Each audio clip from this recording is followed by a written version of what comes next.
আসসালামু আলাইকুম এভরিওয়ান। চলে এলাম মিনি ব্লগ নিয়ে। প্রথমেই আমি খেয়ে নিলাম এবিসি জুস, আর হায়াত এখানে মিষ্টি খাচ্ছিল। আর আমি খেয়ে নিলাম ব্রেকফাস্টে মিষ্টি দিয়ে মুড়ি।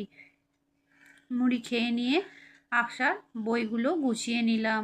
রুটিন অনুযায়ী যে বইগুলো ছিল সেইগুলো আমি গুছিয়ে নিলাম। তো একদিনে ওর মোটামুটি 5টা ক্লাস হয়। এরপরে টিফিনটা দিয়ে দিলাম, জলের বোতল আর দিয়েছিলাম একটা কেক আর অ্যাপেল। এরপরে ওকে গাড়িতে তুলে দিয়ে এলাম। গাড়িতে তুলে দিয়ে এসে আনাজ কেটে সবজি টবজি কেটে রান্না করতে বসিয়ে দিয়েছিলাম। এরপর খাওয়া দাওয়া করে বিকালবেলা হায়াত এখানে বসে বসে আঙুর খাচ্ছিল। আমি শুয়েছিলাম আর হায়াত এখানে বসে বসে আঙুর খাচ্ছিল। এরপর সন্ধ্যাবেলা চাটা খেয়ে নিলাম। আকশাকে দিয়ে দিয়েছিলাম হরলিক্স দিয়ে দুধ, আর হায়াত এখানে বিস্কুট খাচ্ছিল। আর আমি খেয়ে নিয়েছিলাম লাল চা আর একটু চিড়ে ভাজা খাচ্ছিলাম। খেয়ে নিয়ে এবার সন্ধ্যাবেলা পরিয়ে টরিয়ে নিয়ে রাত্রিরে খেয়ে নিলাম।